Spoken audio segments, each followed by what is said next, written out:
Welcoming Catherine Smiley McGehee as our 10th head of school is a significant event for Foxcroft and a wonderful opportunity for our community to celebrate a new chapter in the history of the school. As we acknowledge her installation as head, it seems an appropriate time to reiterate Foxcroft's mission, as these words provide the foundation for the charge from the Board of Trustees to Cathy.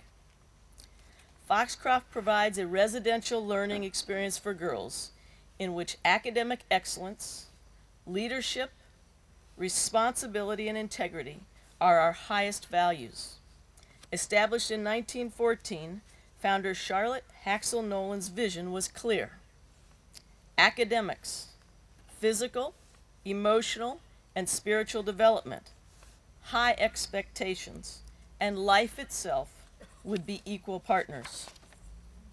For a century, Foxcroft girls have successfully blended strong minds and bodies with the responsibilities of the soul and graduated prepared to lead in an ever-changing world.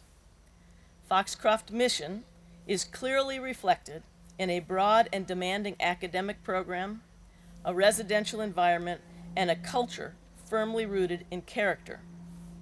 Foxcroft combines the best of tradition with forward-thinking programs, authentic community, and an understanding heart that, when netted together, give girls a chance to find their voice and to prepare for success in college and life. Cathy, would you please come forward?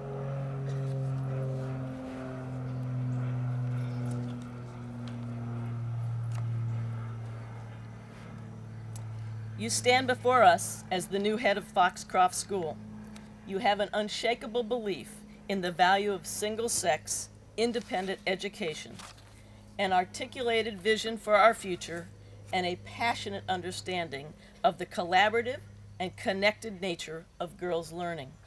You are a teacher and an educator at heart who embraces our motto, mens sana and corpore sano, a sound mind in a sound body.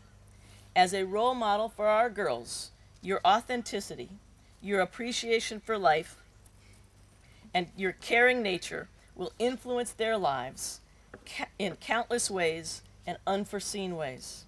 You stated in your educational philosophy that, and I quote, "You believe a head of school must lead optimistically, knowledgeably, and joyfully. A head must be transformational while staying true to the mission and traditions of an institution. Galvanizing a school around a common vision is arguably the most important work of a school leader," end quote. This statement, along with your experience in leading, educating, and strategic thinking, affirm the board's belief that you are the person to steer Foxcroft forward at this time.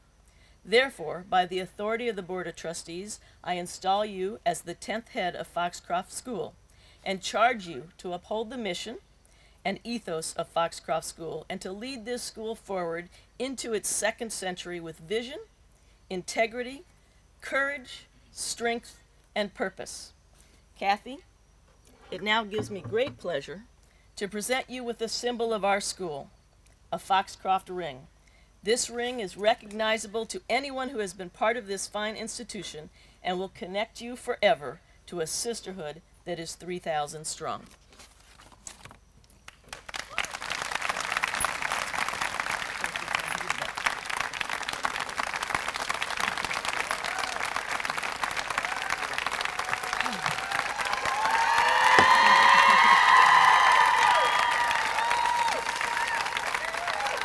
Wow. Thank you. Thank you. Please, thank you. I am honored you have gathered to celebrate my installation as the 10th head of Foxcroft, and I am humbled by your kind words, your singing, and your gifts. But I am reminded of David McCullough's 2012 commencement address telling the graduates of the high school where he teaches English, "You're not special." Maybe you read that. Note to self. This celebration isn't about me. It's about all of us, the body of Foxcroft.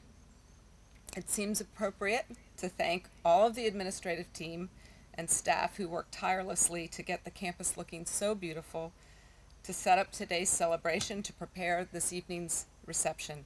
So would you please join me in your appreciation through applause to that staff.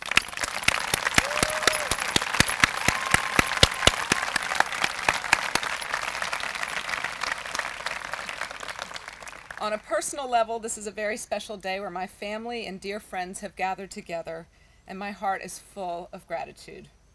I would like to take this opportunity to thank my support team, to my mother, who is in attendance, and to my father, who for health reasons cannot be with us. I thank you for instilling in me the values of hard work, scholarly pursuits, faith, service to others, and social justice. To my husband, Reed, who is my best teammate ever, thank you for supporting me personally and professionally for 31 years, even if it means commuting on 95, late dinners, or working through weekends. Thank you for your enthusiasm for this new stage of our lives. You always inspire me to be my best.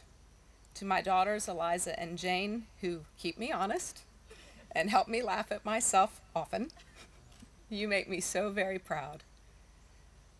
To my sister Beth and brother-in-law Ben, my father-in-law Reed the wiser, and Jenny, and to my sister-in-law Caroline, thank you for fun times, laughter, and unconditional love. And to Nora, my niece, we've got a spot for you in Foxcroft's class of 2025. Start working on your mom and dad. To my St. Catherine's friends and colleagues, thank you for making the trip from Richmond. Foxcroft and St. Catherine's histories were intertwined 100 years ago, as you heard from Steve, as they are today. So things do come full circle, and I believe our schools can benefit from collaborating on best practices for teaching girls.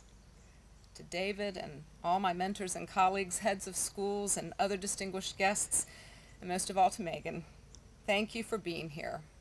Megan, thank you for inspiring us to consider our work at Foxcroft as part of a larger global network benefiting the education of girls everywhere. You honor me and Foxcroft, and we look forward to further joint ventures between NCGS and Foxcroft. Reggie, Steve, thank you for your remarks.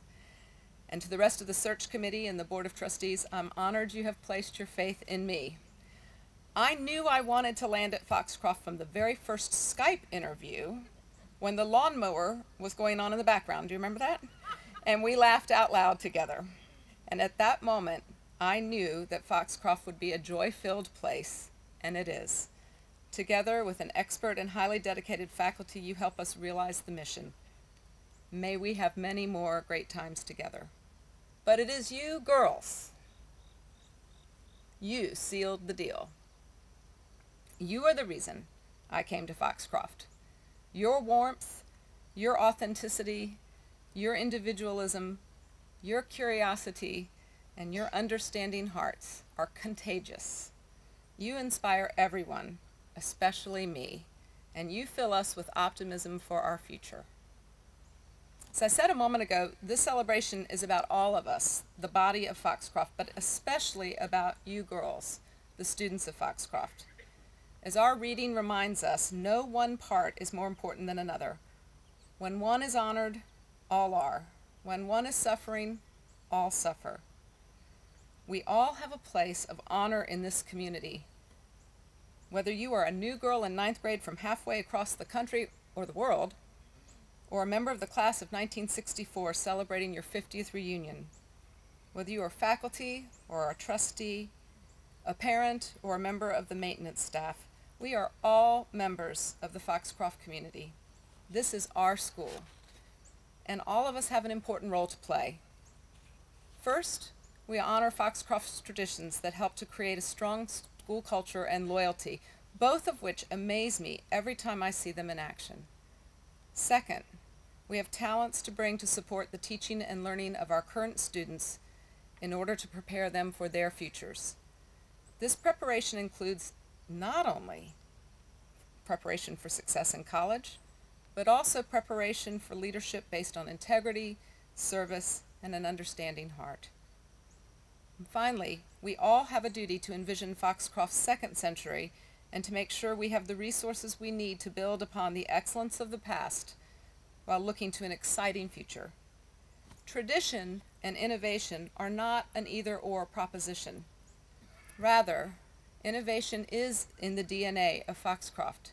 As you've heard, Miss Charlotte, Ms. Leipheimer, other leaders, and our students and graduates have always challenged the status quo and societal expectations for women to make a difference and to change lives. Preparing young women to lead in a rapidly changing world is an awesome responsibility, and we have much work to do, but it's exciting work. Students and faculty, you'll remember that I said at the sunrise service, school is a wonderful privilege, and hard work is good. I recently read on a retirement announcement for another girls' school's head a quotation that stuck with me. It was from 2006 Poet Laureate Donald Hall. In his autobiography, Life Work, Hall defines work as, quote, devotion undertaken with passion and conviction, an unrelenting quest which cannot be satisfied. That is my goal, to serve Foxcroft with a devotion undertaken with passion and conviction on behalf of Foxcroft's girls yesterday, today, and tomorrow. And yes, to enjoy good, hard work and fun. Thank you.